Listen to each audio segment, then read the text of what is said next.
understanding what has transpired historically and what presently exists politically, spiritually, that impacts on us as a result of our history.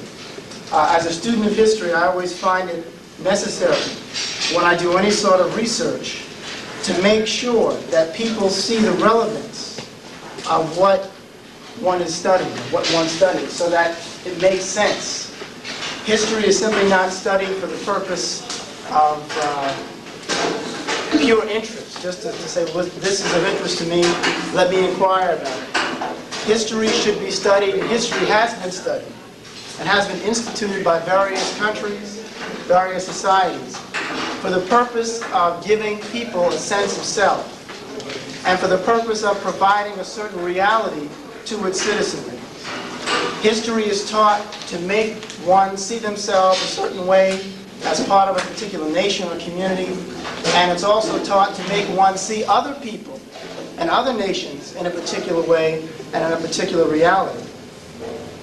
Given that, when one proceeds to take a look at European history, which is what I started to do as a history student at Gettysburg College, is one begins to see the presence and the significance of Africans within European history that is rarely, if ever, discussed. I think it's amazing when one goes into, say, a world history class, and the class is allegedly world history, and yet when people begin to listen to the lecturer, you hear a lot of European history. Or you may get what we have at Temple known as an intellectual heritage class. Intellectual heritage implies the history of intellectual development and ideas. But inevitably, you are compelled to sit and listen to almost 4 months of listening to only European ideas and European philosophers and European achievements. Now, one of the things, for example, that our department, African American Studies, is committed to doing is to make sure that people recognize the centeredness of whatever history or whatever information they present or study, and to do it honestly. If you're going to enter a class and the class is going to be European intellectual heritage, then say, this is a European intellectual heritage class. Don't assume that the hegemony that exists is not there. Hegemony meaning a predominance of a particular historical presentation. Having said that, I remember sitting in a European history class and hearing about Othello. My own family background, my father is from Cuba. My mother's family, my great-grandfather, was from southern Spain. His name was Pintes. But yet he was always described as being very, very dark, or moros, or morisco, which means very dark. He then left and came to Bermuda. That's my mother's family side. And I always heard stories about the Moors, because apparently he talked about Morocco. He talked about the Moorish presence in Spain. My mother's father was from Barbados. And so when I would hear references to the Caribbean, I was always interested to see what the African presence was there. Didn't expect to find any Moorish connection, only to read Dr. Ivan Van Sertima's book, The African Presence in Early America, to see references to the Carib Indians, and the Carib who had connections to the Moors, or at least so the Spaniards thought when they entered the Caribbean. So these are things that have since come about as a result of studying and finding out more. But my rooting, my grounding, is in looking at the impact of the Moors, of African people, on Europe, intellectual development, spiritual development, and cultural development. When you start to look at the Moors, you find out that the African presence in the form of the Moors in Europe empowered the Europeans intellectually. When you start to look at the significance of the Moors in Europe, you find that the presence of the Moors empowered Europe spiritually in ways that a lot of us may or may not recognize. You find that the Moors empowered Europeans politically because of fighting and so forth between different Moors themselves, and of course the exacerbating of these tensions by certain European powers. So first off, to begin, who are the Moors? The Moors are an African people who came primarily in the medieval period from the areas of North and West Africa. North and West Africa. In fact, the term Moor was used to designate anyone who came from anywhere from Algeria and Libya, and in fact the fringes of Egypt, straight down and across the Maghreb. In fact, the areas today of Senegal, Mali, Songhai, and Ghana also refer to the inhabitants of those areas as Moors. It was a generic term. Moor comes from the Greek term moro, M-A-U-R-O, which was the term that the Greeks used for the peoples they came into contact with when they entered into northern Africa. The Romans then used the term more, borrowing the term moro from the Greek, and hence Mauritania. Hence names like Maurice, including Saint Maurice, who I'll show you in a moment. So the legacy of the Moors, the reference to what a Moor was or was to represent in the medieval period was clear. A Moor was an African person, period. An African person whose features would have been considered distinctly Africoid. You find later, through the confusing of the presence of the Moors and who the Moors were, you find later this obfuscation, or this confusing of what a Moor represented. To the point now where people think that Moor is synonymous for Arab, or Moor and Berber are synonymous, without understanding as well what the reference of Berber means. Because when you start to look at that term itself, you find out that European scholars have duped us again when we utilize that term.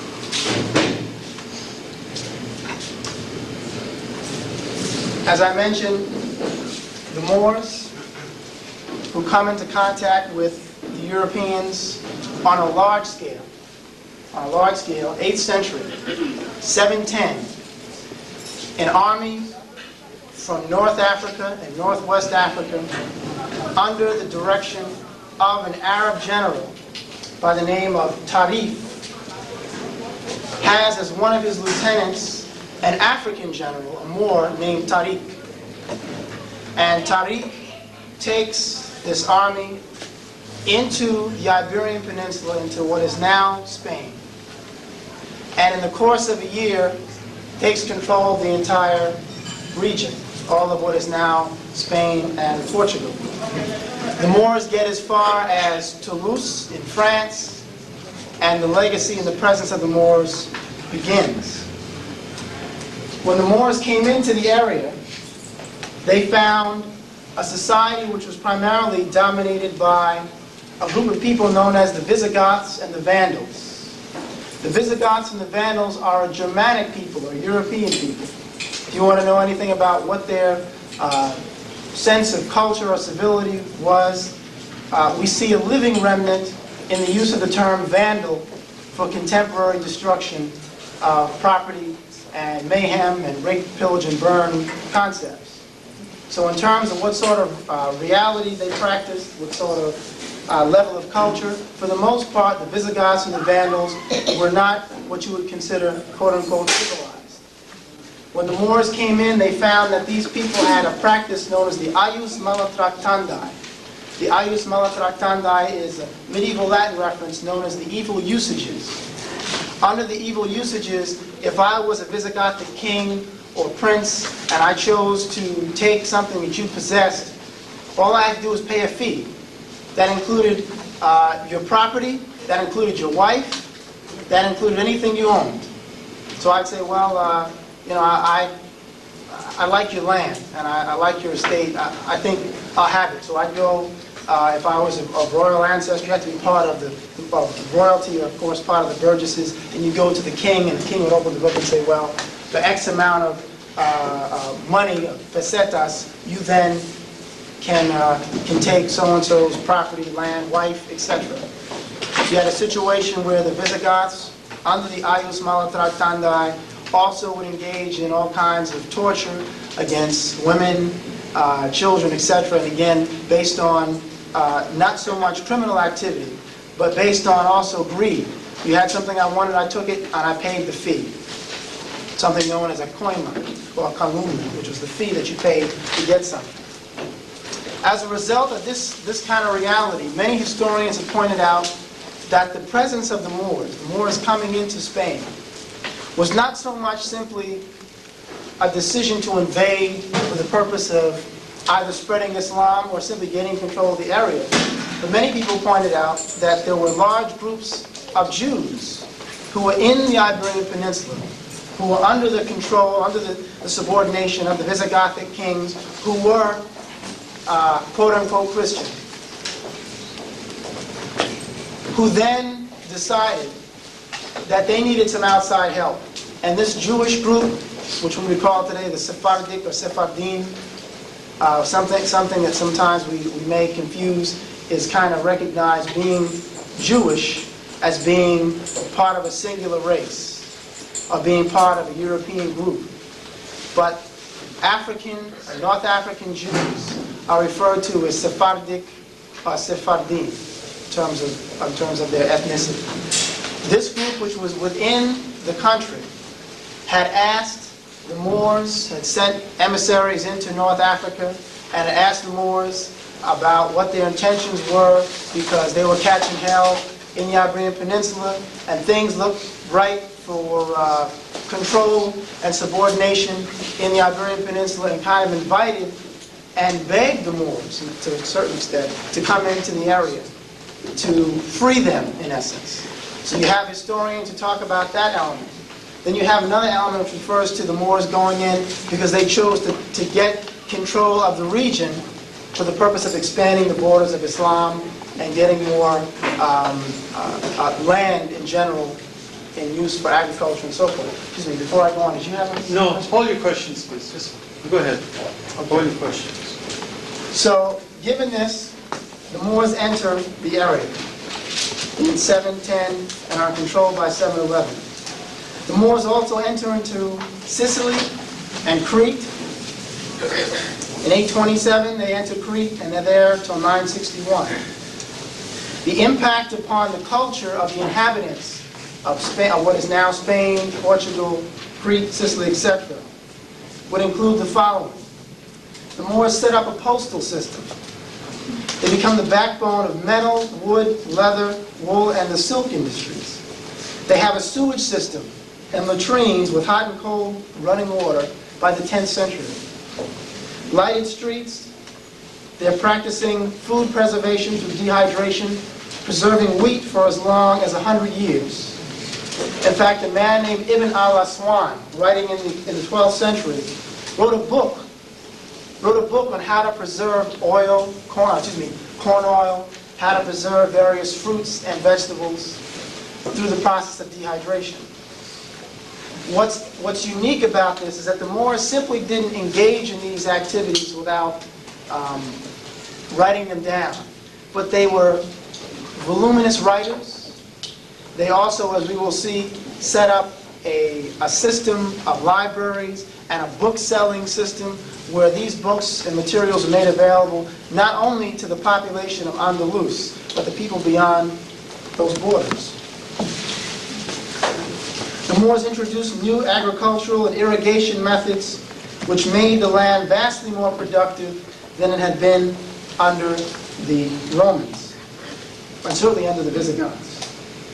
They made algebra an exact science and founded plane and spherical trigonometry, which never existed among the Greeks.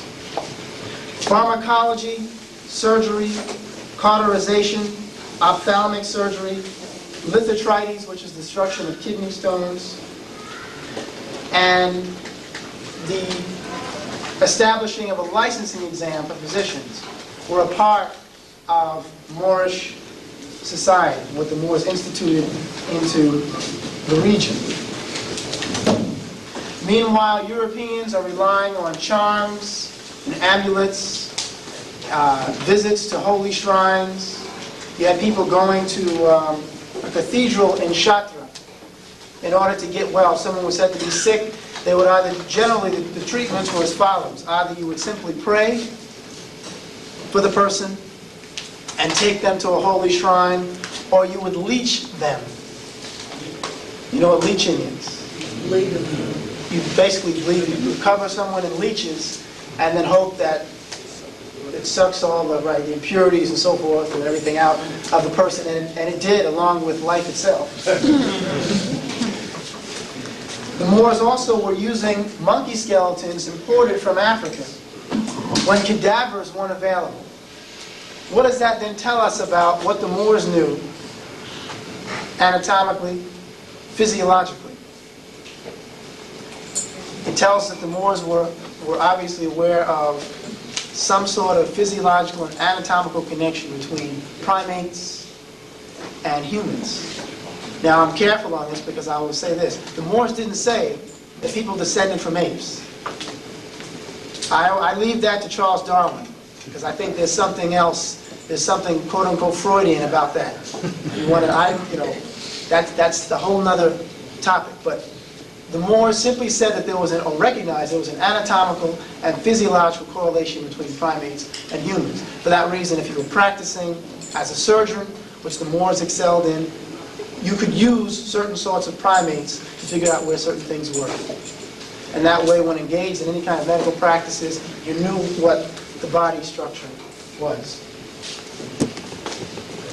As Europeans, who are also a part of the society, because now you have, again, Visigoths and Vandals, who are quote-unquote Germanic people, who are living in the area, who are taken control of, in terms of the nation itself, by the Moors.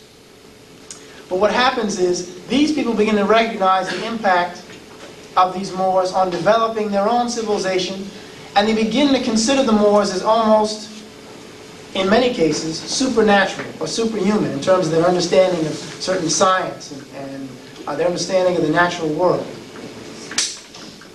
As a result, they then begin to try to enter and study with the Moors. The Moors do not establish a system where they exclude anyone from the madrasas. The madrasas are the schools. Schools are open to all. They don't care if you're Muslim, Christian, or indifferent.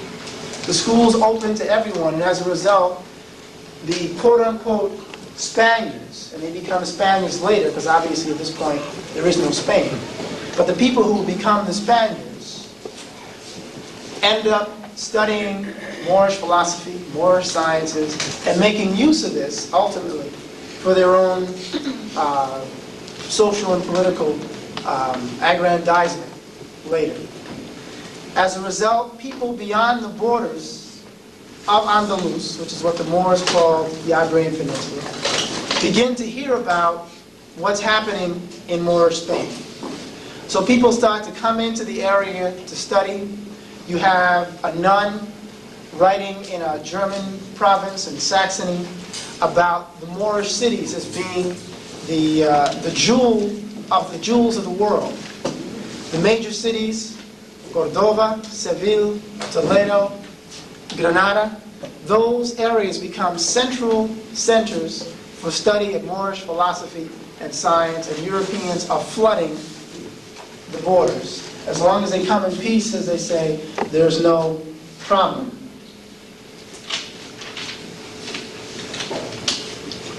You have in the city of Cordova, in the 10th century, 1,600 mosques, 900 public baths, 213,000 middle-class homes, 60,000 mansions, and 80,000 shops, 20,000 of which are booksellers or bookshops.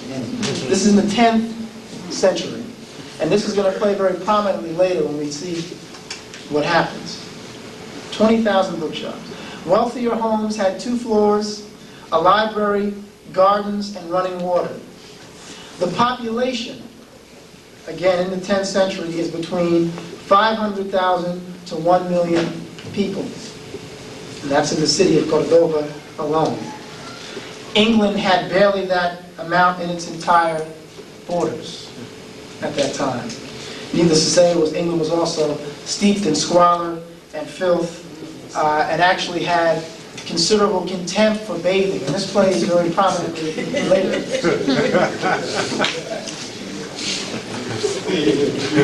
I don't know if you've ever seen this book, but I think, by all means, you might call this the equalizer. Because when Europeans find out about their own history, their own love affair with dirt, written by their own, and African nationalists didn't write this book. Terence McLaughlin. Terence McLaughlin is an Englishman. I think he's a journalist, and he did a history of dirt. And reveals some very interesting things. Maybe I'll read a few sections just to make my point.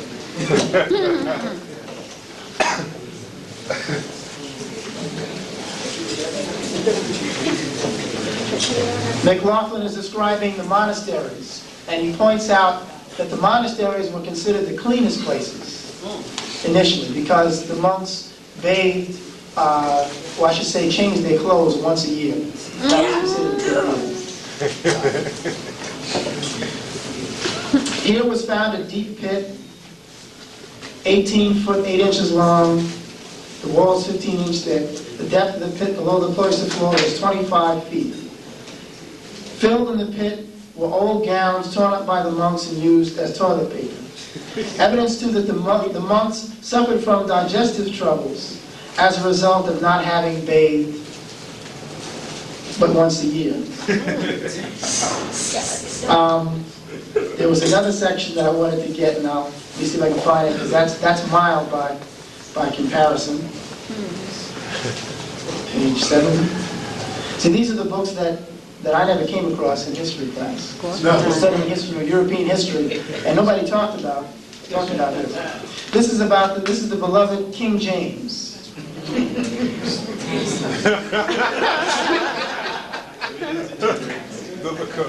And this is an account written by one of his contemporaries. So this is one of his English brethren. And describing him, he says, his beard was very thin, his tongue too large for his mouth, which made him drink very uncomely, as if drinking his tongue, which came out into the cup of each side of his mouth. His skin was soft as taffeta sarcenet, which felt so because he never washed his hands, only rubbed his finger ends slightly with the wet end of a napkin. His legs are very weak, having had, as some thought, some foul play in his youth, or rather before he was born, that he was not able to stand at 7 years of age. That weakness made him ever leaning on other men's shoulders. His walk was ever circular, his fingers ever in that walk, fiddling about his codpiece. Now, that's an interesting point itself. He tells us earlier that King James would also wear his clothes until they were falling off of his body. He wore his clothes unto rags. Which King James? King James the First. Okay, as long as it's not the one that wrote the Bible. As long as it's not the one who wrote the Bible. Why? He did the same thing. Yeah, that's another lecture. That's We're told also that in the centers, in European centers, particularly in areas like Sicily, where there was a large Moorish presence in the 13th and 12th century, we're told that the Moors, who had reintroduced the concept of bathing to some of the Italians, but to some of the other European peoples, there was no reintroduction of bathing. There was no bathing. The Angles, the Saxons, the Picts didn't bathe. The Italians, the Romans bathed. They had bathhouses. When Rome fell, that was it. The Romans stopped bathing as well. So in the case of the Moors, they reintroduced this, but for some reason, the Anglo-Saxons and the Picts and the people who we recognize as the Brits considered bathing as something that was self-indulgent. And people were actually killed. You could be killed if you were caught bathing. Now that plays a very prominent role again because we consider the relationship between hygiene, prevention of disease, etc. We see the relationship here. In fact, Frederick II, who was one of the patrons of some Moorish scholars who were under his, within his court, who he had hired, he was so intrigued and so immersed in Moorish philosophy and science and ideas, including bathing, that the Pope and the Vatican considered him to be a Muslim, or considered him to have renounced the Holy Catholic faith because he was operating outside of Catholic dogma at that time. Now, scholars, Moorish scholars, who begin to make their way, by way of their texts, into European centers, European schools, cathedral schools as they were called, were individuals such as Abu al-Walid ibn Rushdi, also known as Averroes, Ibn Sina, also known as Avicenna, Ibn Zar, also Ibn Zur. These individuals are writing books on everything from medical science to philosophy. And the books, after having been written within the Moorish centers, within Moorish schools, are even translated into the developing European languages and then sent into other countries, and sent into France, sent into Spain, into other parts of England, and into what was the Germanic states at that time. So all this information is making its way outside of Al-Andalus and into European centers. Averroes, who lives in the 12th century, is born in Cordova. He's a philosopher, physician, mathematician. He wrote a book which describes and illustrated in great detail the function of the retina of the eye, among other medical findings and practices. His text, which in 1215 is translated into Latin and used extensively at such schools as Chartres, which becomes the University of Paris, Bologna in Italy, and Naples, University of Naples, which we'll talk about in a moment, Oxford, and other universities. This becomes the cornerstone of the medical studies. His writings, his books. It also ends up finding its way into into the church dogma by way of Thomas Aquinas, as we'll see shortly. Another scholar by the name of Ibn Pace, which is what the Europeans call him, they anglicize his name. His name was Abu Bakr ibn Baha, born in Saragossa in the 11th century, prompted the interest of a scientifically emaciated European group or culture. Ibn Pace was also a geologist, and he performed various studies on the Earth's crust, stratified rocks, and classified minerals. His texts, too, are extensively translated. Abu Marwan ibn Zur, known as Ibn Zur, was Averroes' medical teacher, a civilian-born Moor who wrote on tumors, abscesses, and therapeutics. He was a physician to the Almohad and Almoravid courts, and his text, Kitab al-Taysir, talked about pharmacy and nutrition, and this is translated into Latin in 1280 and also used at the major medieval schools of Europe. Now again, what's significant about the Almoravid and Almohad courts that he works for is that you have a situation where the first wave of Africans, as well as some Arabs, come into the Iberian Peninsula in the 8th century, in 710, 711. For the next 2 centuries, waves of more and more Africans, primarily Africans, are coming into the area and Africanizing the general public, including the Europeans in terms of, including lineage, and also in terms of ideas.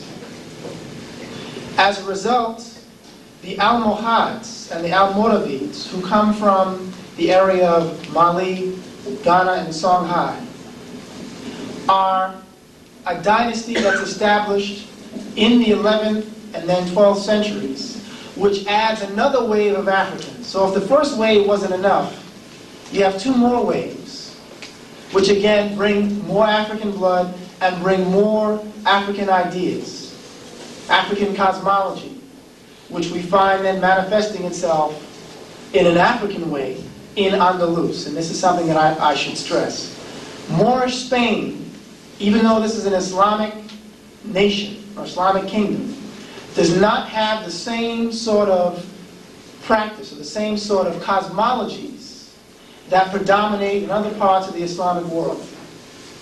The Moors introduce a concept of Islam which actually starts to look more like ancient Kemetic concepts of cosmologies, which in fact I can't talk about in great detail at this time, but I'll mention this now. Dr. Van Soderma and myself just finished writing a book on the Moors, which will be coming out in September.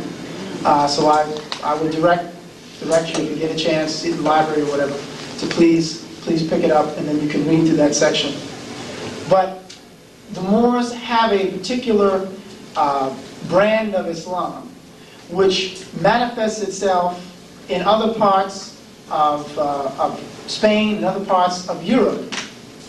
And the reaction to this manifestation is very interesting. The Moors recognize that knowledge of the natural world, knowledge of self, is primary. They don't believe in placing a great deal of emphasis on faith alone.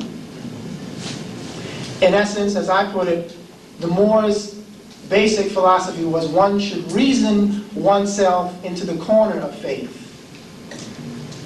not simply accept something on faith alone. What you find happening, obviously, is a great deal of tension between the Catholic Church, which is still within the borders of Andalus. The Moors take control of the region in terms of politics and to a certain extent socially, militarily as well.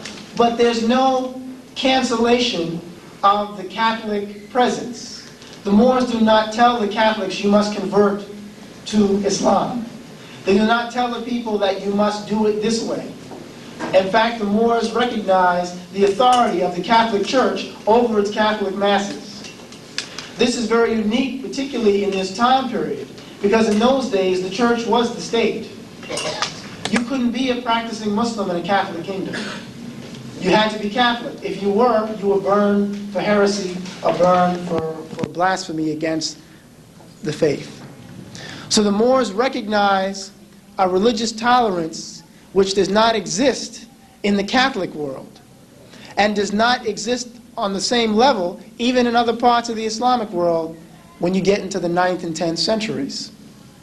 The Moors recognized then that one should study the natural sciences, one should study philosophy for the purpose of knowing God. Their idea was, if I study God, if I seek to know what a God force is, then I need to study the natural world, because everything around me is a manifestation of the Creator.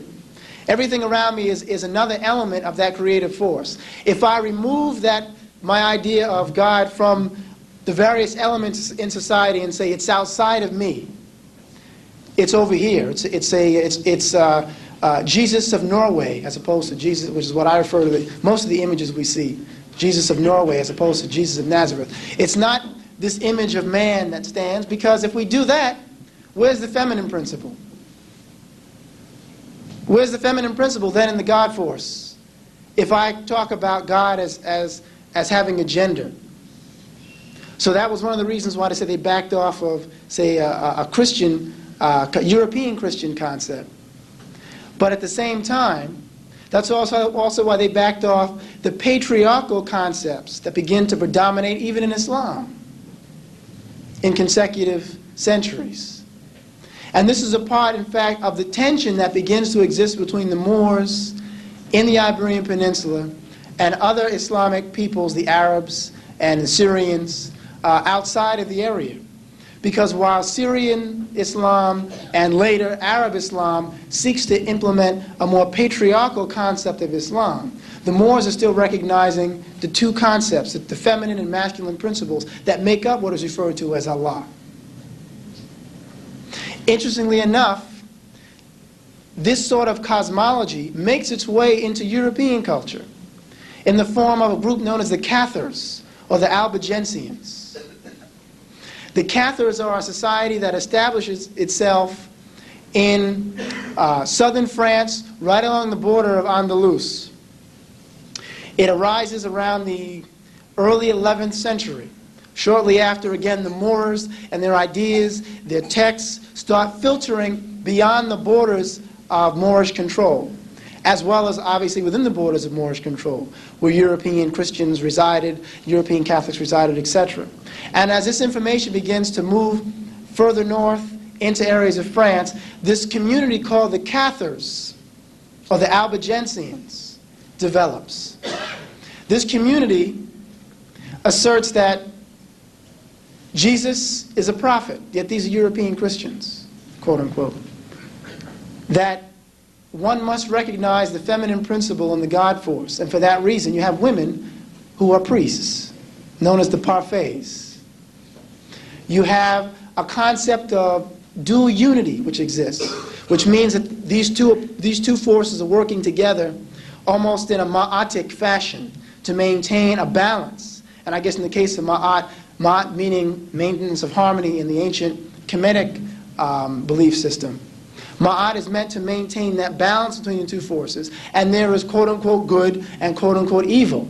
The idea is to maintain a balance and to make sure good dominates. Now that flies in the face, too, of European Catholic concepts at the time for obvious reasons. They also believe in reincarnation. And they say that one is on earth because they're in school, and that you're here in order to gain a certain understanding of self. And then once you complete this level, you then go on to the next. This arises in the French Christian community around an area which is now known as the Languedoc, towns such as Rennes-le-Château, which is again in the area of southern France. Now what's interesting about this, and again just to I won't say digress because it's relevant, but to say a little bit of something about, again, clashes of cosmology, because this is important in recognizing what European ideas represent versus African or Asian ideas, and how it manifests itself in history, this clash of concepts about the universe.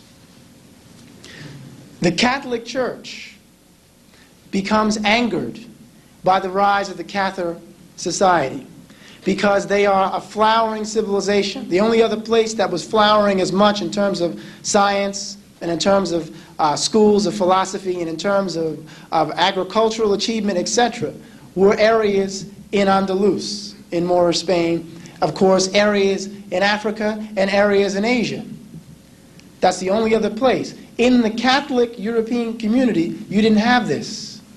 You had, again, squalor, exemplified by what I mentioned from Terence McLaughlin's text, dirt. And educated meant simply you could recite references from the Bible. 99% of the European Christian community, Catholic community, was illiterate,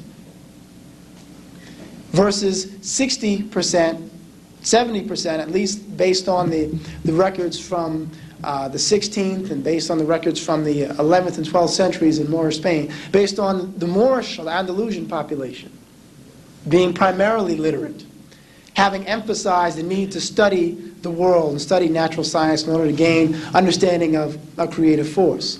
But the Catholic Church begins to take an interest in this society because they see them as a threat. They say, what are these people doing talking about women as an element in the Catholic, in any holy faith? What are you talking about Jesus as a prophet? And what's this stuff about being on earth to learn a lesson and then you, if necessary, come back to... We don't want to hear that.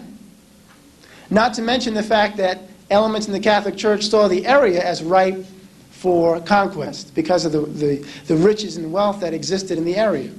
So they launched a crusade known as the Albigensian Crusades. 1209, Pope Innocent III, the first, probably in European history, the first recorded genocide of Europeans in European history. 15,000 men, women, and children murdered in the course of 2 days. And that's in one city. That's in one city. The crusade goes on for 40 years. And the creed of the Pope, Pope Innocent III, is when asked about how do we know who's guilty and who's not guilty, the Pope says, kill them all, God will sort out the rest. Which is precisely what they do.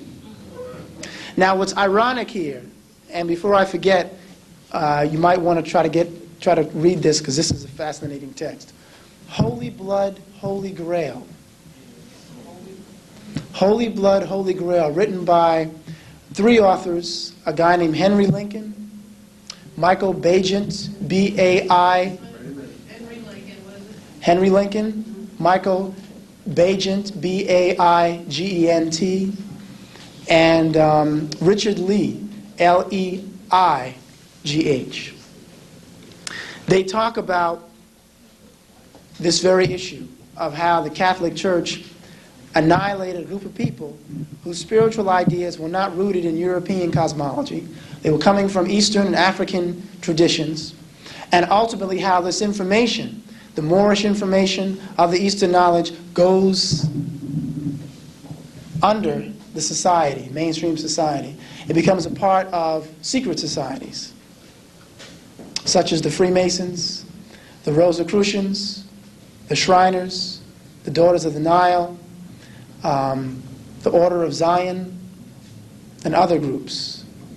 And how this information goes underground because it's considered a threat, first to the Catholic Church, but then as these organizations get power, they then decide to monopolize the knowledge as well.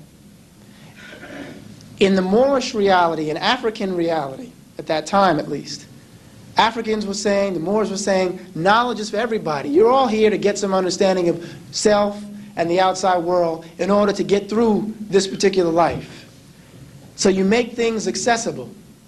But what you have is a group of people then saying, well, no, knowledge, if I control the knowledge, I can control the masses. If I can shape your reality for you, I can guide you along like the best of the behaviorists. B.F. Skinner would be proud.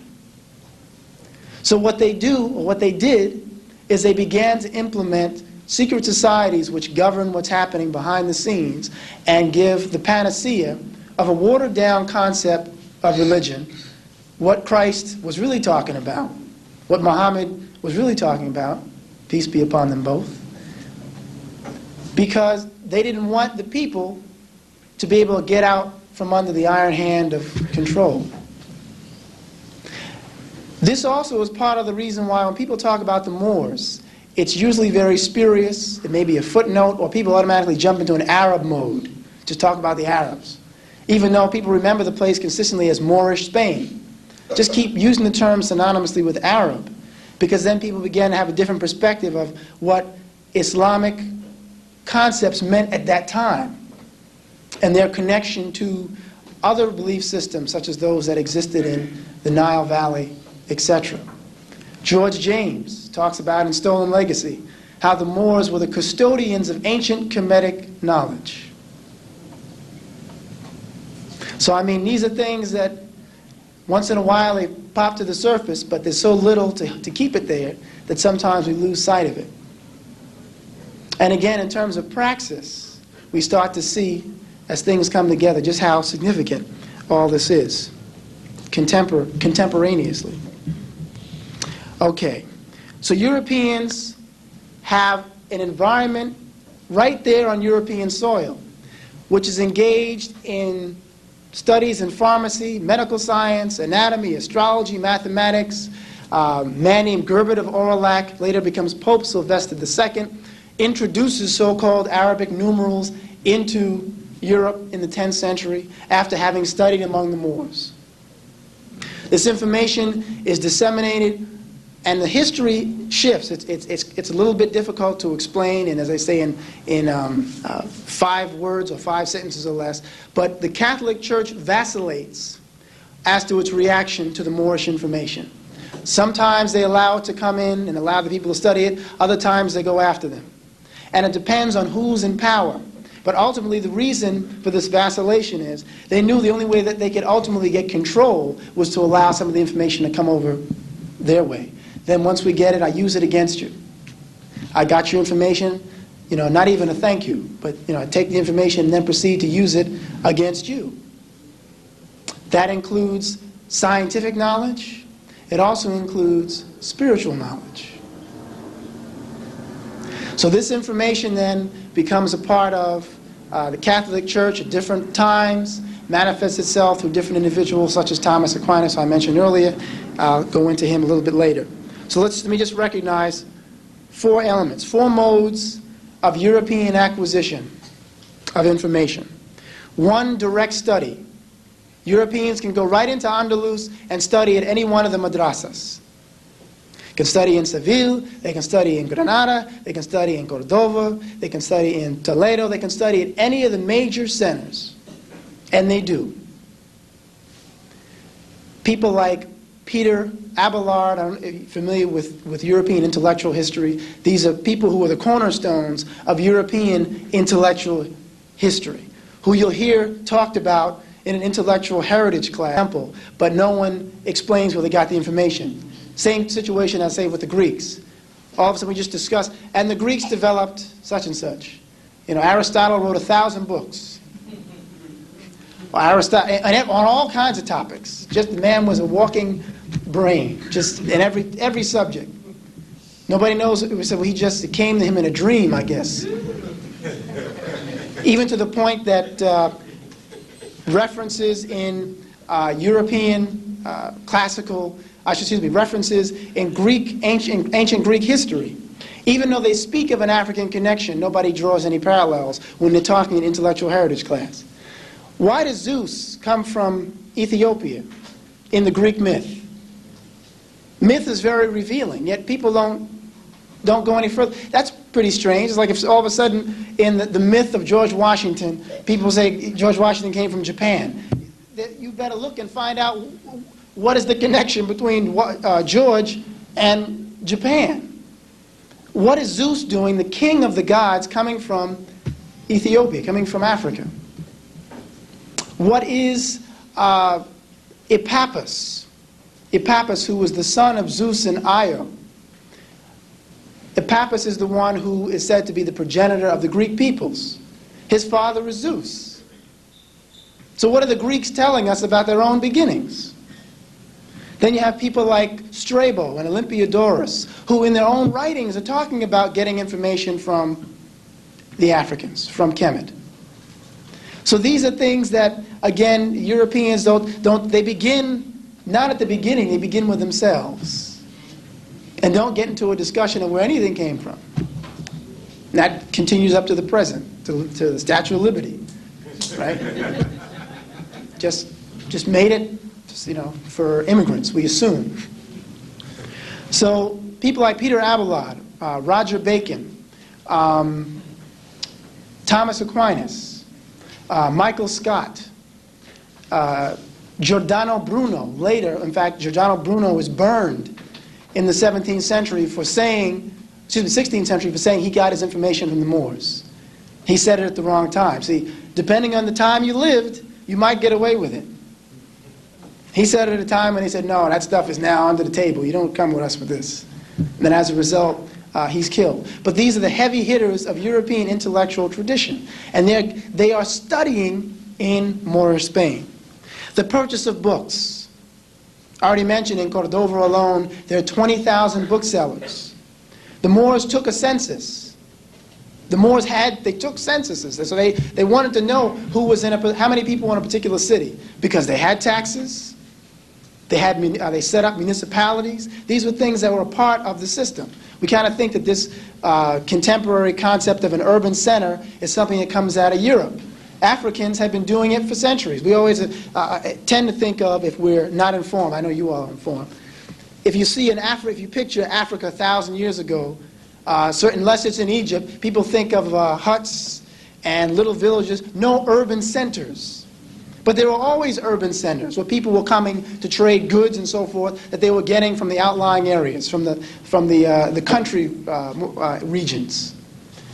So the idea of the Europeans acquiring this information through books by going into urban centers is another element. Moors who leave the country and go into other areas. Oxford University has a man on its rolls, because let me tell you what I had to do in order to do the preliminary research.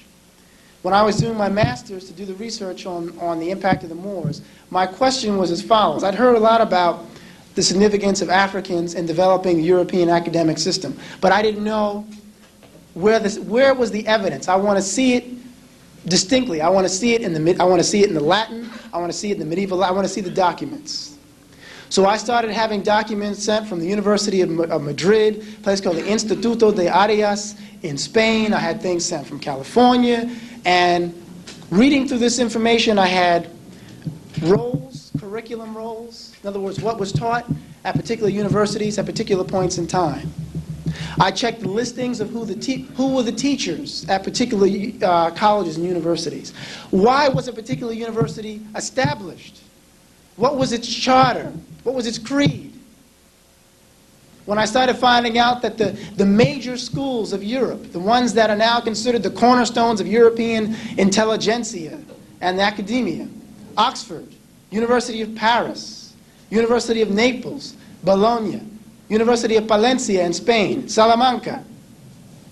All these places had as their chartered purpose the study of the Moorish texts.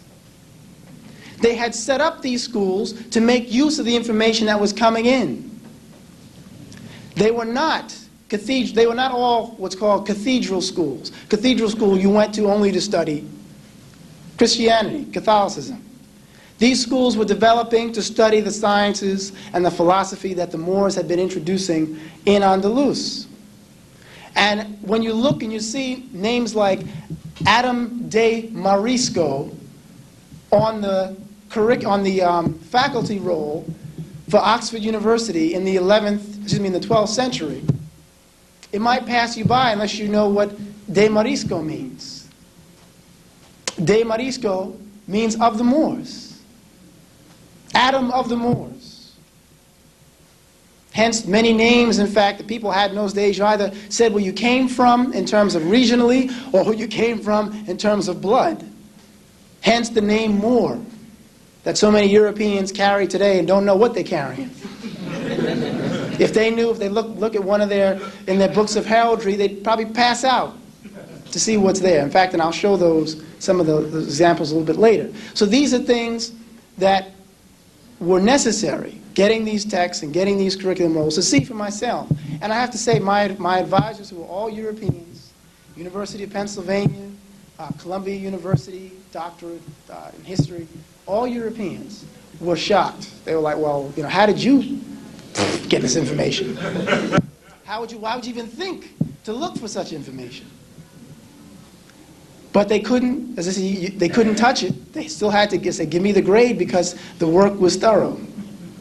But to this day, I'll never forget the face of one of my professors when I came in with some of these documents in the medieval Spanish sent from Spain. He just sat there, kind of shaking, like he had Parkinson's.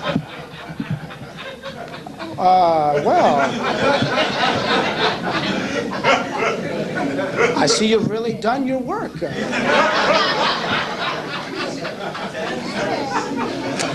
So, I mean, this is something, obviously, that's required. We need to, as I tell, it's our responsibility as doctoral students, is we have to teach undergraduates. And I say we need an army of scholars. Definitely do the research, do the work, learn another language, and if you can, travel and engage. If you meet people from different places, everything will give you leads. I go through life as a detective. I listen to language, I look at linguistics and etymology, I listen to myth, putting it all together to try to understand what has come to pass, because these people have pulled so much wool over our eyes that it takes more than one disciplinary hand to pull it up. We need to take different disciplines as well to pull that wool off. So, I mean, this is something that, in fact, you'll find some historians will actually negate. I had one professor tell me when I was talking about the African presence in the Americas, in Mexico, and I was talking about the evidence in linguistics, and the evidence in religious practices, and the evidence in myth, and the evidence from documented accounts given by Spanish explorers. He told me, you're just grabbing up everything from everywhere. The myth is not accepted. Well, that's not acceptable. Linguistics, you're out of your discipline. I said, if I came into a courtroom bringing one witness to establish a case and just said, look, so-and-so didn't commit the crime, and here's my one witness to tell you why. And my opponent comes in, he's got 8 witnesses, wiretaps, artifacts, and everything else, and lays it out. Who's going to build a better case?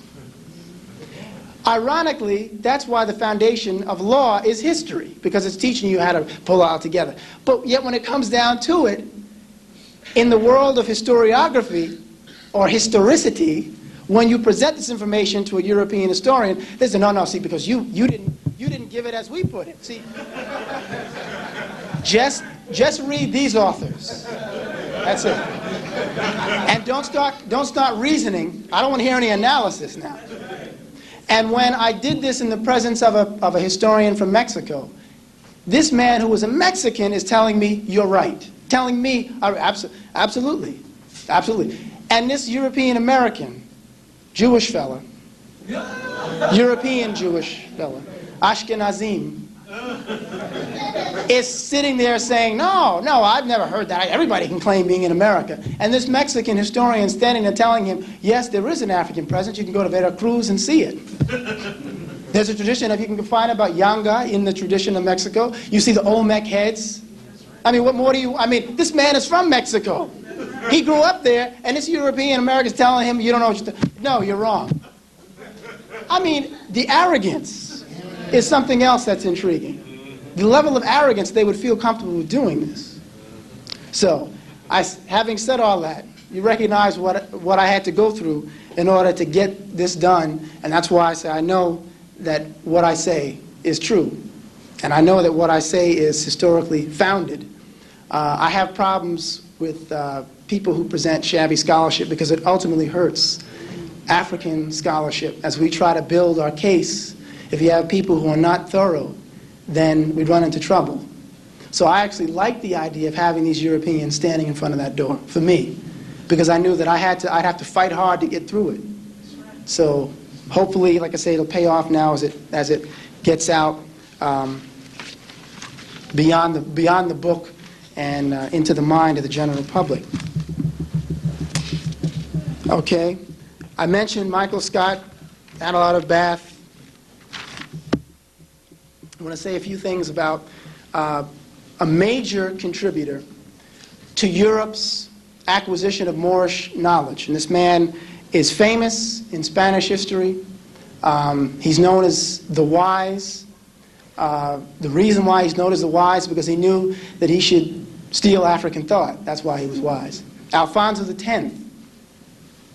Alfonso X, 13th century Spanish or Castilian ruler, born in Toledo, Spain, patron of Moorish writings and treatises. He has then the elements, I should say the fruits of his translations of Moorish books and texts transferred to other European countries.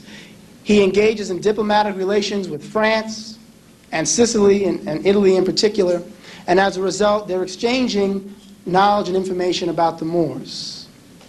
In Sicily, for example, you have a man named Ibn al-Aswan, who was a Moor from Morocco, from Ceuta, who is a geographer, who in the 11th century designs a globe, a silver globe, and then writes a companion book talking about different areas of the world, what the level of culture was, what the products were, what was the language that the people spoke, giving all this background information for use in exploration. Unfortunately, here's a Moor contributing a text to European forces, a European kingdom, which then uses it later to infiltrate Africa, because they knew so much about how to get around. It was like, getting a road map. And then learning, if you learn how people think, you can then control them as well. You know what to say when you get in. You know how to present your case. And dupe Africans into buying your case, and then next thing you know, Africans stand there with nothing or end up being carted off in chains. So you have Ibn al-Aswan and this silver globe, which obviously illustrates that Africans knew the world was round, at least 4 centuries before Columbus. And you have people engaging in the study of these texts and then slipping it under the table to maintain the masses' ignorance. Okay, I'm going to run through this again. Alfonso, patron, he translates works like a man named Al-Hasham, who wrote an encyclopedia which covered ophthalmology, surgery, and medicine. And you can find various works on Islamic medical history which show you illustrations of eye surgery. It's nothing, I mean, this is a given. You can find it in probably in any library. If you look up, if you can find a book on Islamic medical history, you see the tradition of writing books with illustrations. That was very big, using illustrations to teach people how to conduct the surgery. And I'll show you some sections in a moment. This particular text by Al-Zahrawi, called Al-Tazrif. Al-Tazrif was the name of the book. 3-volume work which outlined the destruction of kidney stones, dental procedures, and eye surgery. This translation was used at Montpellier and Salerno. Salerno was the famed medical school in Italy that the Italians had set up using African medical texts. And a man named Constantinus Africanus, who was a physician and a medical scientist, had introduced more works from Africa and Asia on the topic and was translating more texts. And as a result, made Salerno the most famous of Europe's medical schools, the ones that were part of Europe's medical tradition. You had individuals like Ibn Khatib and Ibn Khatima, who in the 1300s were espousing contagion theories. That is to say, they recognized that disease was caused by germs and bacteria. And they would say that if you wanted to avoid catching this bacteria or this virus, you shouldn't use the accoutrements of the person who was infected. So if someone they'd say they warned against don't wear the earrings of someone else who was infected with a certain disease, because in putting those earrings in as a woman, you would then catch that ailment. Don't wear the clothes because the clothes carry the germs which are then transferred and they're inhaled and swallowed and so forth. This is in the 1300s. The introduction of antiseptics does not begin with Charles Lister in the 1800s. Antiseptic, the primary antiseptic we think of, alcohol, comes from an Arabic word, alcohol, which was used by the Moors and the Arabs in the 10th and 11th century in preparation for any surgery that was conducted. You always cleaned up the area. Chemistry was obviously another area. And again, you talk about words. We look at the word chemistry, we know where the original foundation of that is. Chemistry used to be called alchemy. The Moors were writing great text on alchemy, which is how the Europeans refer to it. Al, in Spanish and in Arabic, is translated as of the. And if you talk about alchemy, you're talking about the knowledge of chem, the knowledge of the Egyptians. Jabir, who was a Moorish chemist, invents nitromuriatic and sulfuric acid.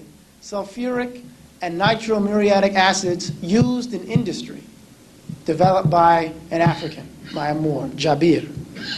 Distilling and calcinating were also done by Moors, again as early as the 11th, 12th centuries.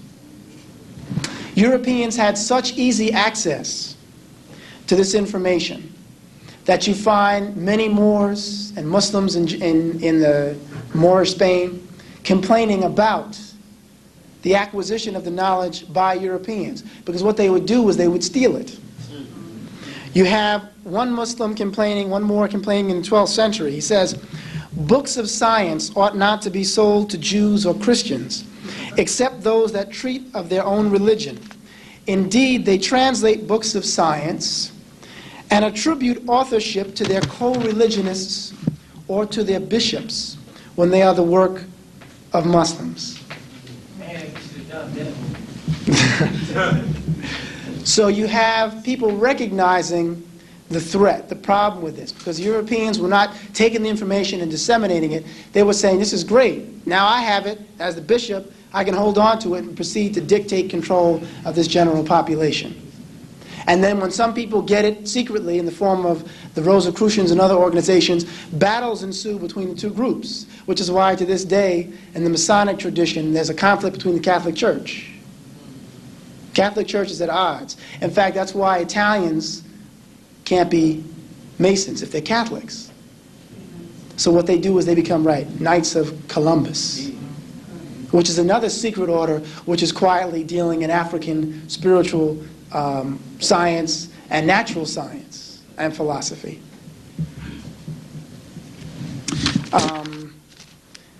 I'll just close out by stating what the major schools again, and again this is being recorded so you can therefore consult the video.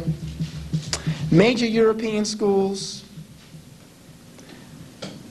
which begin to impart the use of Moorish texts, Moorish treatise, are Marseille, Barcelona, Toulouse, Narbonne, which is in France, Segovia, Leon, Béziers, and Tarazona. And you have, in the case of Thomas Aquinas studies at the University of Naples.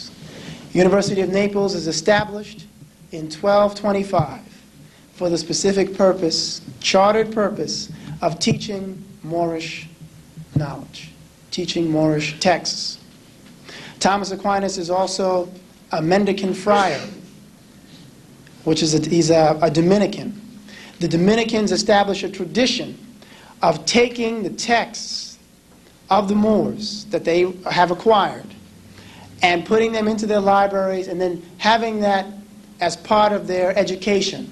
So when you enter the walls of the monastery, even though you're outside talking about the Holy Catholic faith and why one should adhere to the basic tenets of Catholicism at that time, they're going in and reading the higher knowledge of science and of spirituality.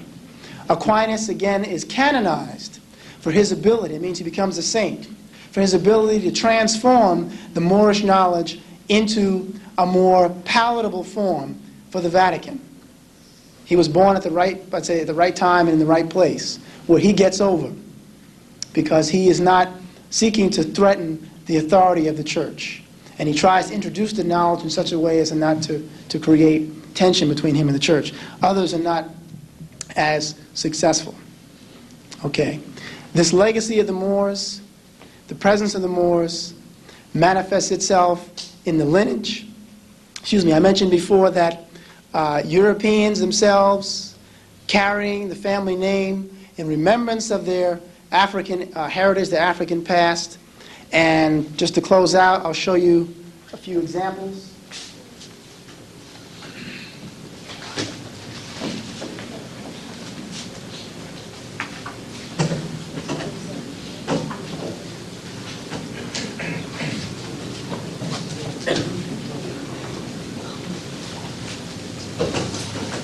Name of the book. What's the name of the book? Name of the book, author and date. Name of the book, Moorish Spain, Academic Repository of the Medieval West, Jose Pimienta-Bey. Say that again.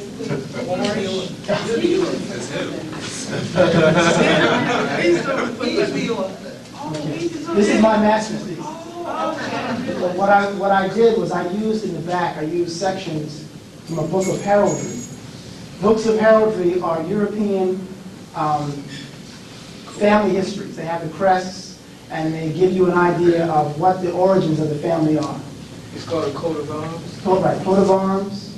This is the Moor family of Germany, M-O-H-R. 3 Moors. What you find is one of them is crowned, which implies, again, this family recognizes that its lineage begins with an African Moor who comes into this particular German family.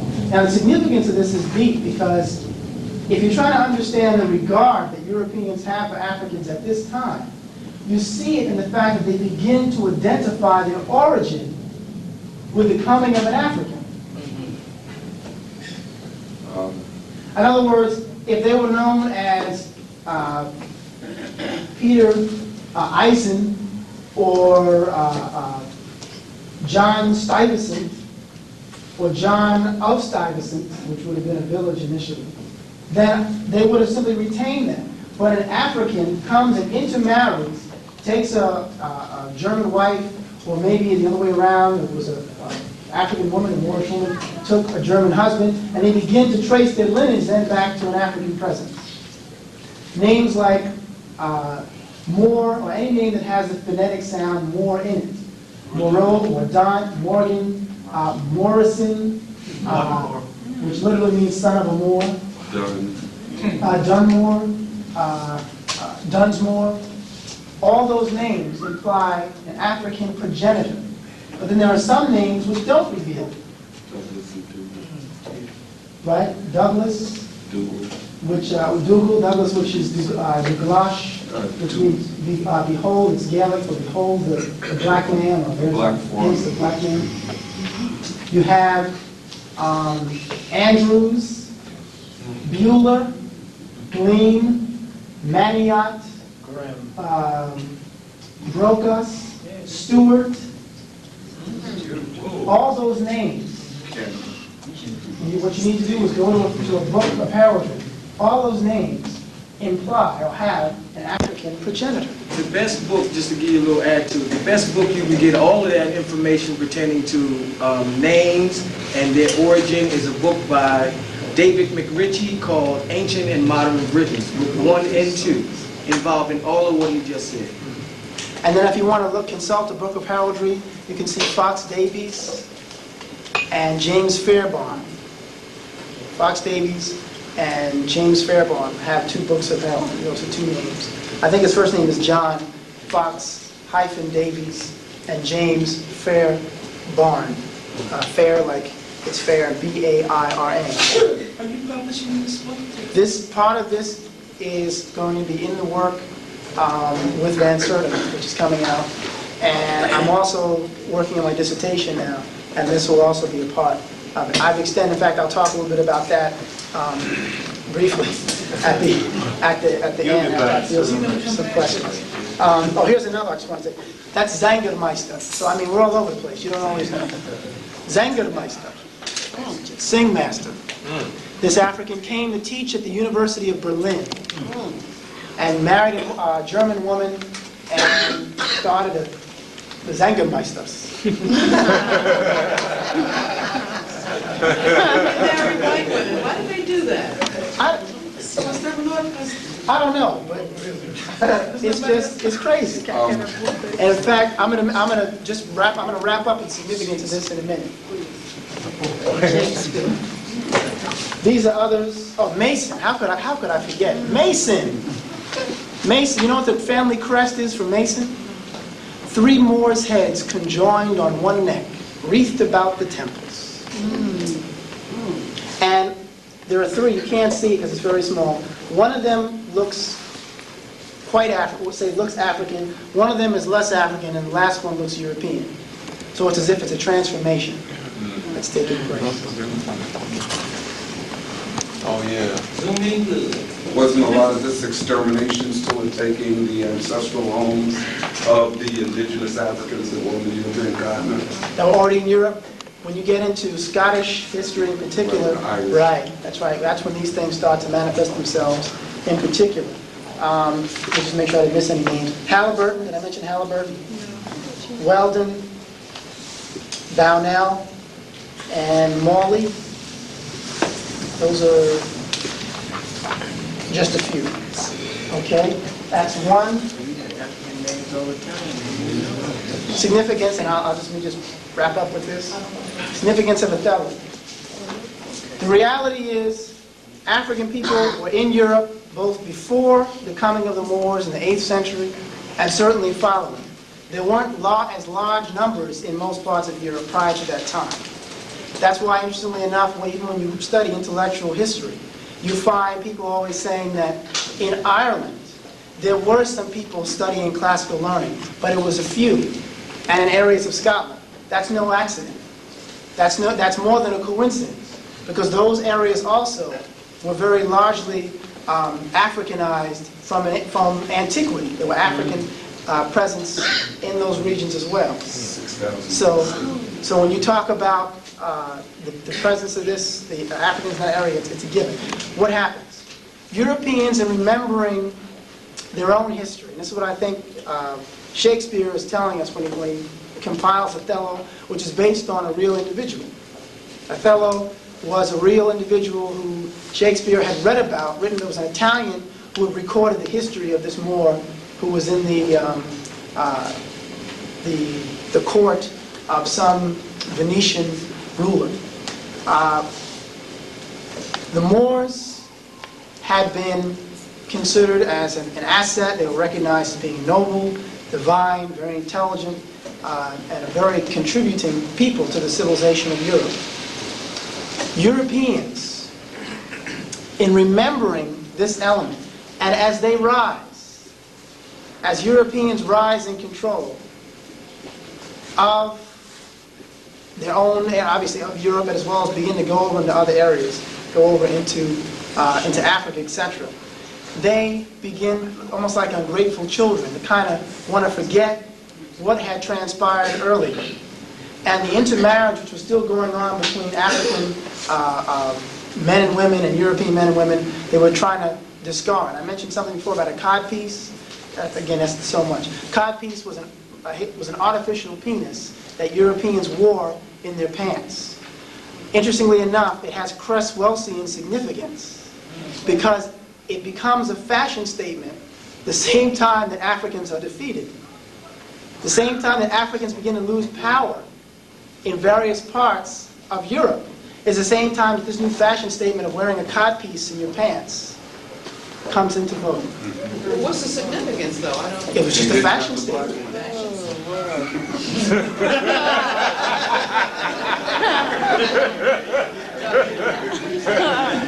Dr. Ben used to say that they did that was because he was saying that Africans lost the situation through their penis. That's what he looked at it as. Africans lost the situation? Right, because of the intermarriage and the whole situation of miscegenation and, you know. How does that relate? These are Europeans wearing this in their pants. Yeah, Europeans, right, in reference to, you know, Africans as being what we would say dominant, virile, Right. you know, So that whole those- situation. Okay. Right. They're recognizing their own Weakness. or inferiority. And again, they're manifesting it in this fashion. What happens is they begin to resent again the African presence. Iago represents this European male anger at having one of his women lost to this black devil, as he calls him in the text. What's interesting is that in European English classes or English literature classes, nobody seems to discuss the reality that Othello was an African. He's a quote-unquote black man. They present him as an Arab. Joseph Papp went so far as to eliminate, when he did Othello on Broadway, he eliminated the lines which made reference to thick lips, which made reference to black devil, which made reference to any emphasis of his phenotype, which would have made it clear that this was an African, this was a black man. That illustrates the decline of African control and the rise of Europe as a result of the asiento, the enslavement trade, etc. Okay, you had your hand up. You have mentioned Noble. Could you tell me a little bit about Noble Jewelry? I'll tell you, all right, let me do that right afterwards, okay? Because that's relevant, but I'll take that up in a second. There was two things that I see coming into view. This African presence in Germany, right, to educate the Germans, and the intermarriage of the Germans that led to the Queen Charlotte of England. Sophia, I'm sorry. And the other one about the Jews in Spain was the fact that there was two types of Jews, the European Jew and the African Jew, the Khazarians. Say that again? The Khazarians. Oh, the Khazars? The Khazars, yeah. Were they both there at the same time? The Khazars primarily were remaining where they were from, what is now Bulgaria. The people who were in Andalus primarily would have been Sephardic Jews. Yeah. So they would have been African or Africoid people living in Europe. The Sephardic. Those are the ones that sent them to They asked for help. you know, they sent their rabbis to the Khazarian Empire to educate the Jews on Judaism. They, as well as other, the so-called Falasha, who are actually properly called Beta Israel. Beta Israel was also sending people, as well as the people in the Tewahedo Church, or the Coptic and Ethiopic Church. People sometimes think of the concept of Christianity being introduced to Africans. European Christianity is introduced to Africans. But the foundation of the Christian tenets, the ones that, as I pointed out before, interestingly manifest themselves through the Cathar and Albigensian community, that's an African construct. That is a more, everything from the representation, and I'm sure you've seen this before. You've seen the one of the many Black Madonnas. Okay, because I don't know if I have it. I don't even have it actually. I think it's in the other book. But which is why you have the presence of African saints in European tradition. You have Saint Maurice, who I will show you. Saint Maurice, patron saint of Germany. That's Black Images in Restaurant? Right, the image of the black in restaurant. Carry on.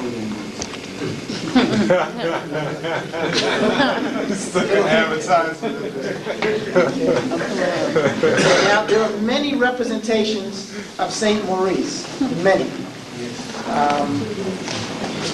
Here's the one that I want to, because you can see down there. Yeah, that's Saint Maurice. Saint Maurice. Now again, here's an interesting connection, because a connection is then drawn with Egypt. Saint Maurice is referred to as Saint Maurice. He comes from Thebes in Egypt. If you consult the Catholic Encyclopedia, they tell you that Saint Maurice came with the Roman legions into the British Isles. And he entered with his own, I guess he had his, not a legion, because the legion was the entire army, but he had his own unit, if you will. And they entered and came across a group of Germans, Suevi, group known as the Suevi. And these people were practicing Christianity. And they had a black image of Mary and a black image of Jesus, otherwise known as Isis and Horus. And when he saw these folks, he was told that he was to round them up and then proceed to kill them, because they had, they would resist and so forth, and they had to be exterminated. And the Roman general told him that was his orders. He said, I can't, because they're adhering to my own faith. Literally. They're following African Christianity. He said, either you kill these people, or we kill you. And he refused. Now, I'm giving you European Catholic, again, Marlena Karenga didn't say this. They said that the Roman general then killed him and proceeded to decimate his army, meaning he killed every 10th man. As a result, the Germans remembered. And in honor of this African who refused to slaughter them, they established Saint Maurice and the cult of Saint Maurice, because there are people who just worship Saint Maurice. The cult of Saint Germans. But it still doesn't help us when you go over there now. No, because most of them don't notice. And I say most of them who are coming into contact, an argument can be made that the United States, probably the greatest export of the U.S. is racism. That's right. Anti-Africanity, more specifically. That's right. I would definitely say that. Europeans were more, on the continent of Europe, were more conscious of their debt to the Africans than European Americans. These are some renegade folk who came out of Newgate Prison, who came in the penal colonies. They were trying to create their own myth and step on Africans in the process. The Europeans over there said, look, we can only hide this for so long, so they might as well admit it. So they don't back off. I had Germans coming up to me telling me I got a big Moor in the middle of my village from the 14th century. Don't know why he's there, but there's a big Moor standing on a statue in the middle of the village from the 14th century. I think the name of, and the village name is something like Weltenschwier. I don't know what that means. She told me, but I forgot. But this village in the middle of Germantown with an African. People who carry legacy. Arnold Schwarzenegger from Austria. Arnold, the swarthy man of Africa. That's what the name means. Neger has two meanings. Neger either means plowman or it means African. My guess is that it came to be synonymous with plowman because there were so many Africans who engaged in agriculture. Europeans were not, primarily, you wanted something, you kill something and eat it. What do you mean planting seeds? You crazy? Read Diop. Right? Two Plato theory. Schwartz only means one thing. Schwartz or Schwartz only means Right, exactly. But I worked for a German company, and this guy who was head of the company, he was telling me that in Germany they had a practice. They used to have a practice of what was recognized as getting good luck from chimney cleaners. These guys used to climb up chimneys and they would be all black, when they come down. And it was represented as good luck to go and touch these individuals and get soot on yourself. And he said that today, they don't do it no more, but they have Christmas cards that they send out with soot on the inside that you can rub and put it on yourself to make you recognized as a very, very significant individual. Tacitus talks about how when the Romans came into parts of the British Isles, they found Angles and Saxons painting themselves blue with the juice and berries and things that they found, and also covering themselves in black earth. And then performing a peculiar ritual of dance. They just want to beat us so bad.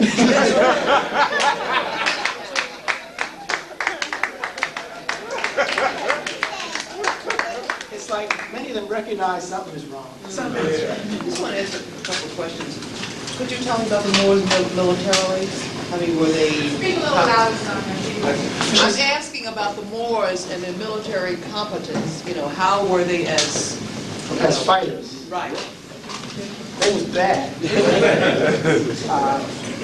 The Moors, one of the things that was probably most significant, I should say, about the Moors, because of their advances in industry, in metallurgy, for example.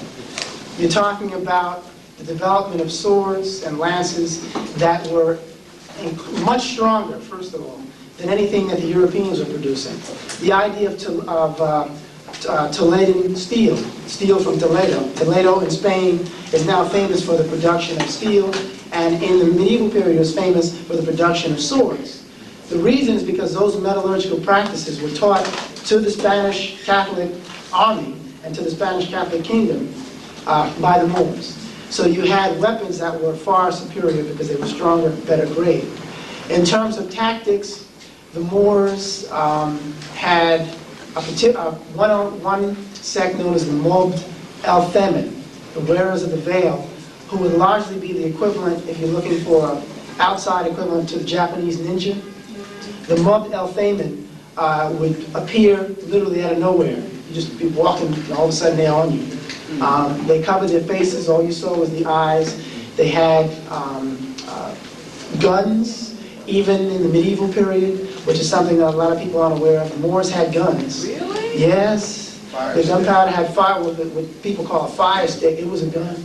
And it fired and it killed people. And it was killing Europeans. The difference is, this is what I talk about cosmology. The Moors, as African people, had a different concept of the gun in terms of what its use was. It was used for defense The Moors had set up fortresses all around the borders to keep the crazy Europeans out.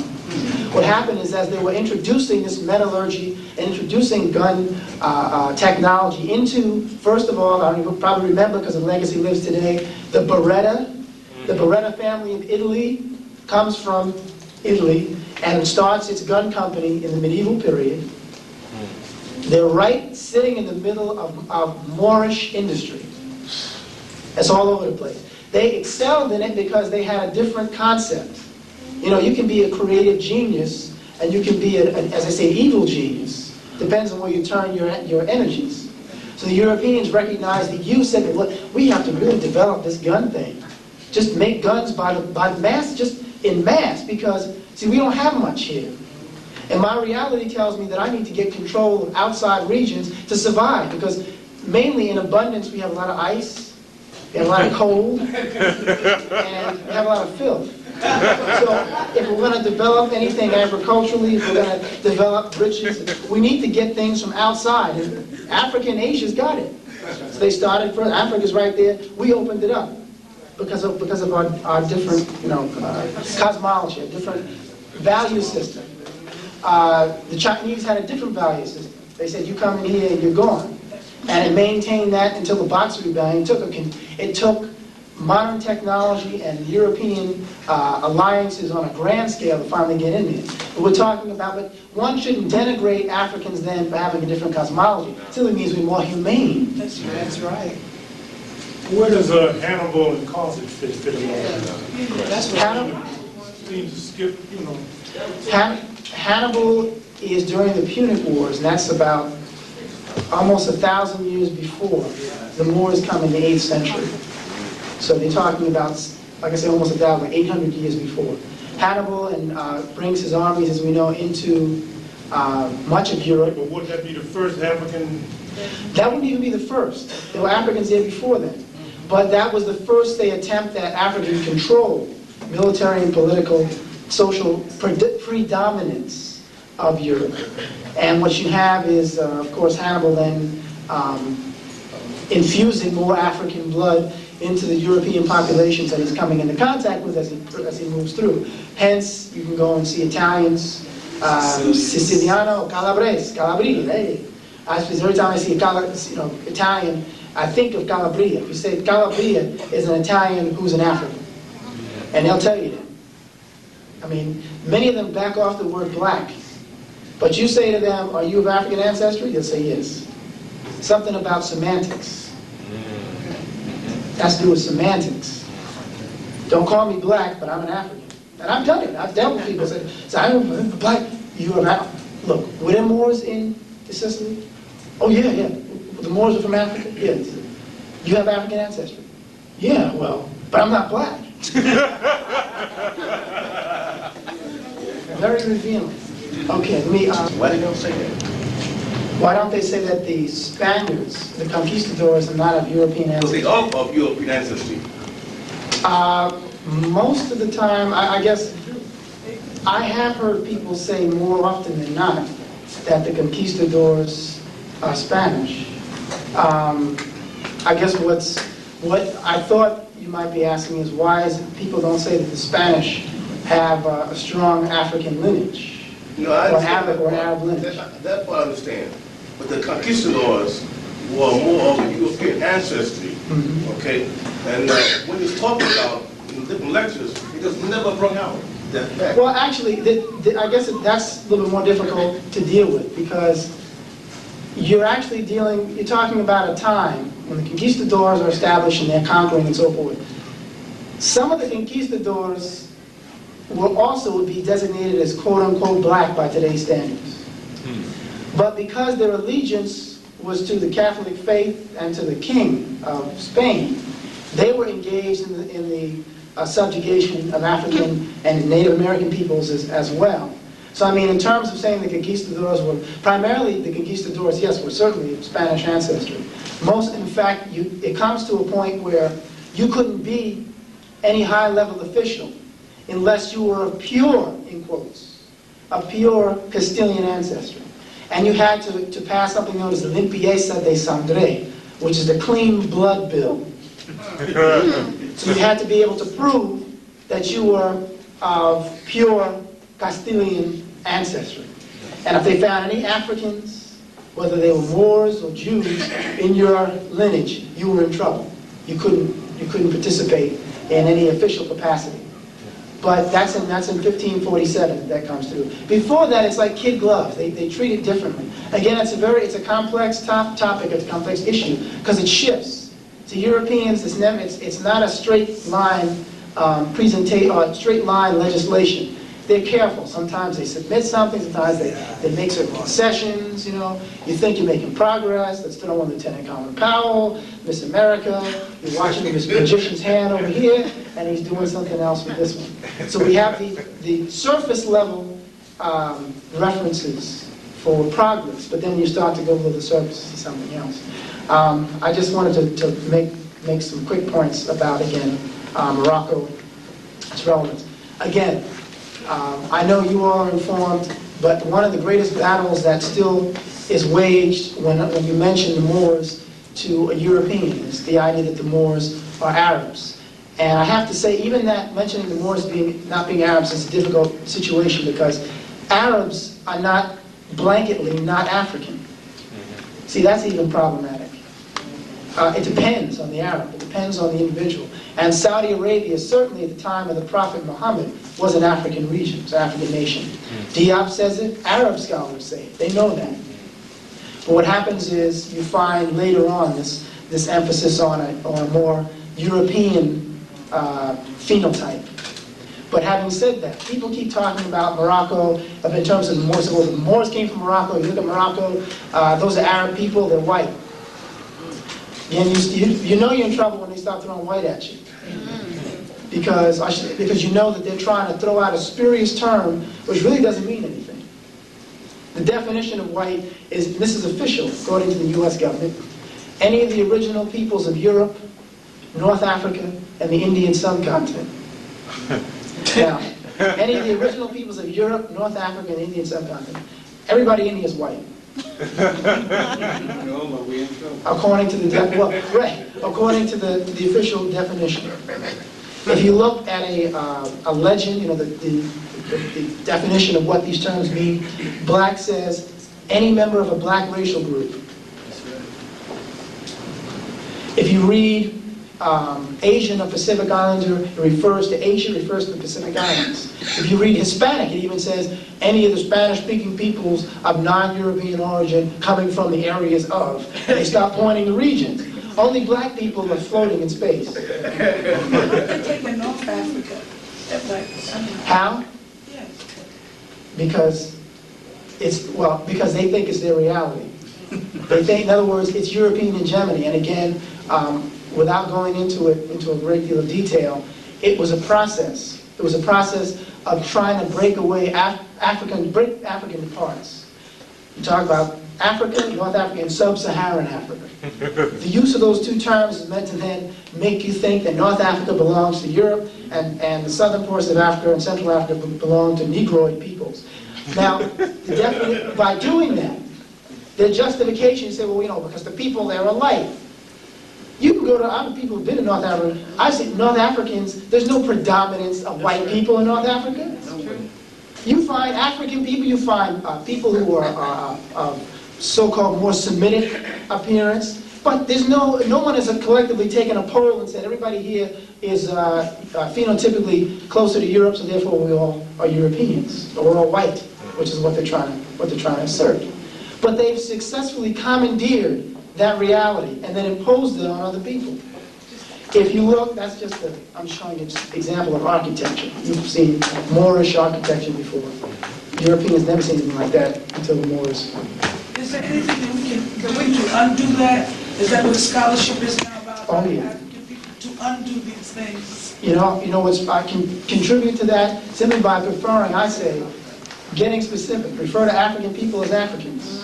Refer to Europeans as Europeans. Say, well, I don't understand black and white. You have to be more clear here.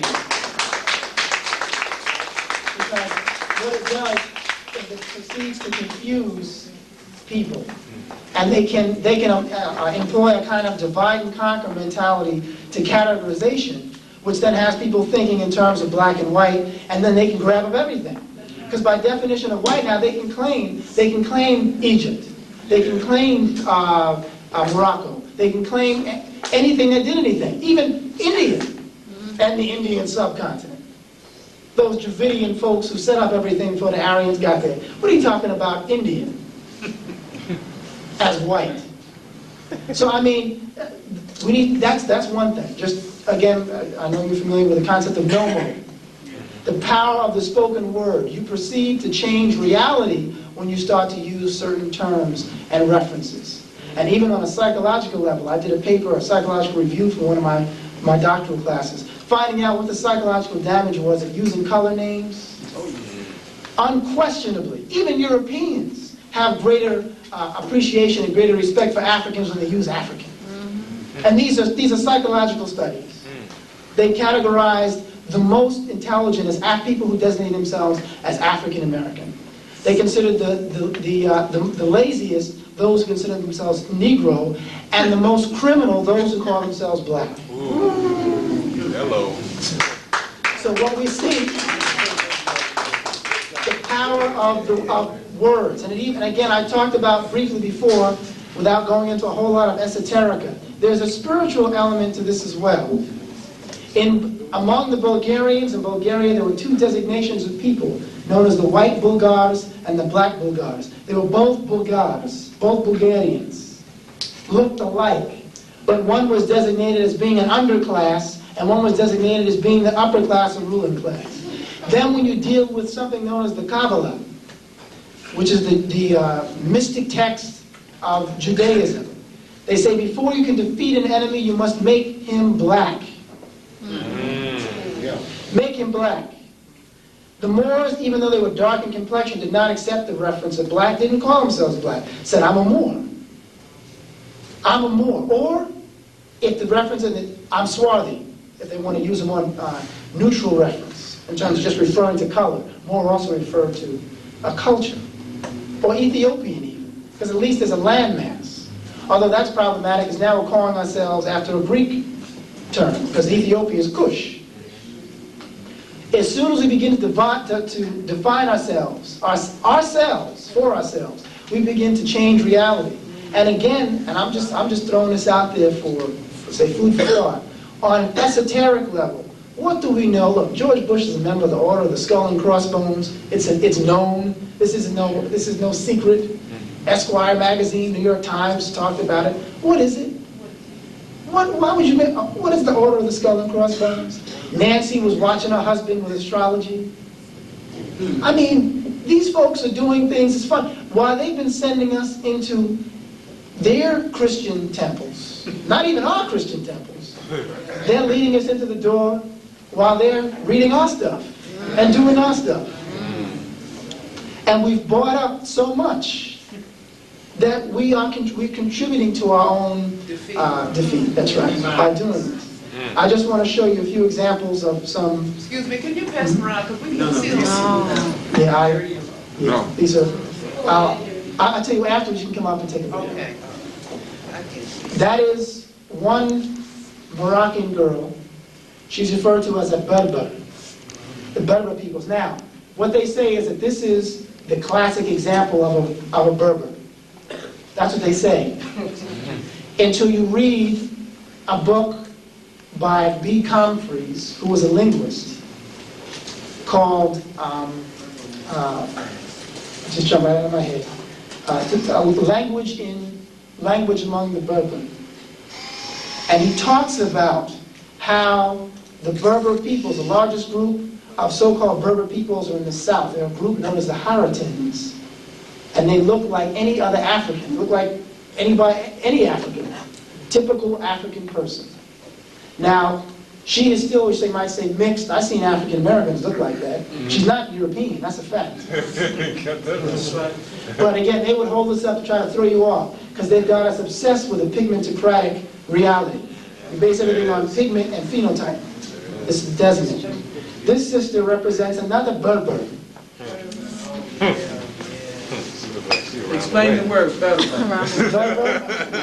For those that don't know. Berber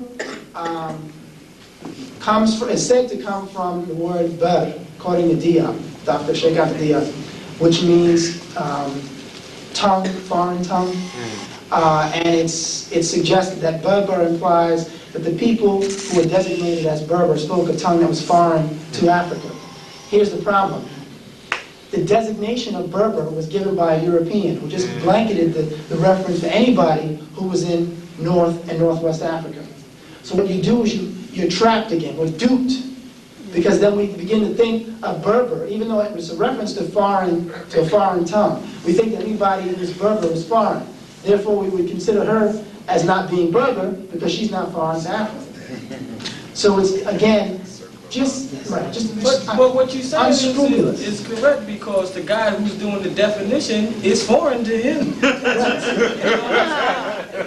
I mean, in reality, for the individuals who are indigenous to that geographical landmass, it is not foreign to them. That's right. That's right. And you did have Germanic peoples who were coming into the coastal areas, primarily in North Africa. That's why names like Alagast, which is probably a Germanic reference, Germanic name, which is a city in Morocco. Show you some other examples. This is a section from a medical text from the 16th century, a Moorish medical text. Okay. And again, Europeans had no clue. Had no clue. This one, I have doubles. This is an example of the surgical tools. This is from the 11th century. It looks like in that temple in Kenya. I was going to say, it's almost a step up, right?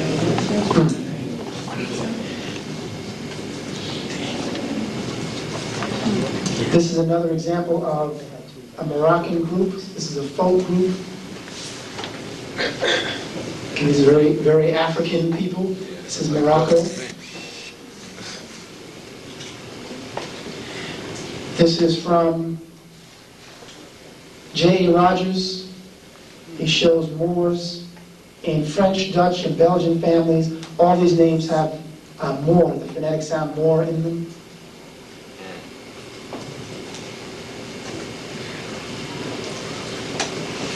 This is the Sultan of Morocco in the 17th century. Mouli Ashid. In fact, I'm kind of think I know why. It kind of sparked my interest. Just as we know that the reason why it's an insult to call an Italian a guinea, because you're telling him, I know your African ancestry. That's why that was an insult, by the way. If you call Italian a guinea, you're telling him, I know your African ancestry. That's why guinea was an insult. But also, Italians used to call us moolies. A bunch of moolions. Mooli. Mooli, apparently, is a name, too. Eggplant. It's an eggplant. It's the purple eggplant. Purple eggplant.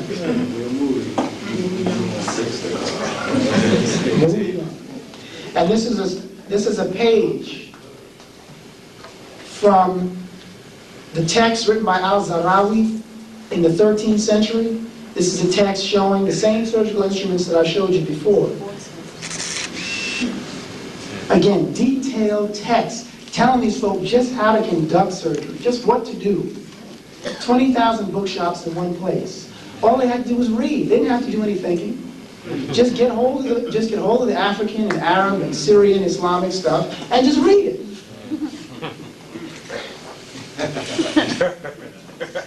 So, if anyone would like to later, they can come up and take a look at those. Yes. When we. Oh yeah. You want me to mention something about that? Yeah, that's okay. good. Okay. I know this.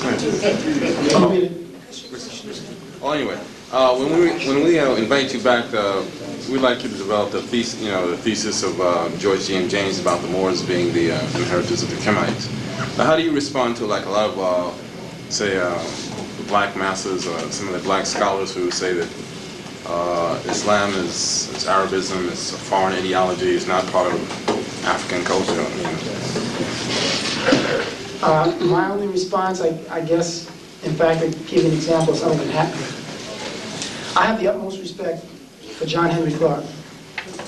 Dr. John Henry Clark is a foundation, is a cornerstone in doing a great deal of necessary research on African history and African significance. But John Henry Clark is a mortal, and he makes mistakes. And the man has had an incredible task in trying to accumulate as much information as he has. He can't be a specialist in everything. Having said that, my brother, who knew about the research I'm doing, working with Dr. Ivan Van Sertima, went and heard Dr. Clark give a lecture, and then he went up and asked him about the Moors. And Dr. Clark said, the Moors, they didn't do anything. A bunch of Arabs contributed nothing. And he wouldn't even discuss it. And in fact, he got very emotional. I mentioned this to Dr. Ivan Van Sertima afterwards, and he says, well, you know, same thing, Dr. Clark is an incredible brother.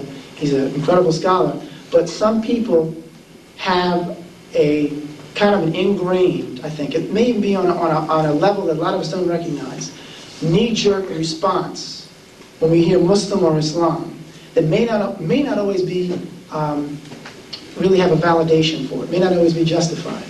And I think what we need to do is to begin to research the history of Islam as well as the history of African Islam, both. Because what you find is that, as I mentioned a little bit at the beginning, the African brand of Islam was not the Arab brand of Islam. And the foundations, and I even said too, that the beginnings of Islam in the 7th century did not look like what Islam becomes in the 10th century. Because there's a power struggle, a political power struggle going on. And it's happening in particular countries who are seeking to impose their own cultural perspectives and political interests into the religious doctrine. And there's a book called God's Caliphate by a woman named Patricia Crone.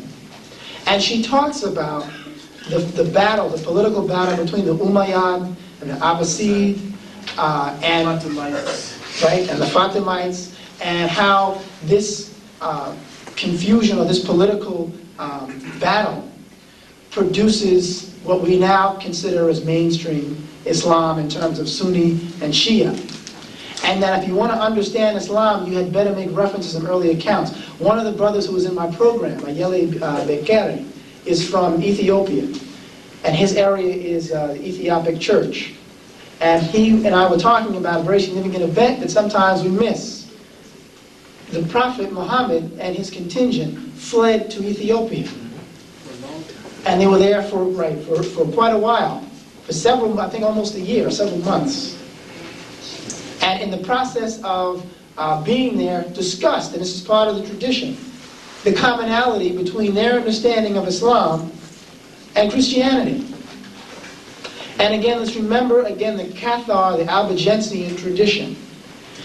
The question to me that is begged, and I don't know if I should get into this or not, is when we evaluate a religious perception, a religious practice, try to ask yourselves what political elements might have manifested itself through the history, and what cultural elements manifested itself. For example, the practice of purdah, the idea that women have to cover themselves and women are to remain inside the house and no man is to see the man's wife when he comes. That's not Islam. That's not Islamic at the origin. Let's remember the Prophet Muhammad's wife. She owned everything. She was the one in control. She made him rich financially and gave him social status, socially. On a spiritual level, of course, he's the one who's the prophet. But there was no conflict there. The feminine principle was a given. But what you see happening is when the Syrian, and in fact there's a historian named, Indian historian named Gandhi, not the same Gandhi, but a historian named Gandhi, who talked about how the practice of purdah was introduced into Islam from Roman and Persian tradition. That was a Persian tradition. And then the Arabs later grafted that into their understanding because they didn't have a whole lot at that time. Talking about the Arabs, the reason why they needed Islam was because things were falling apart.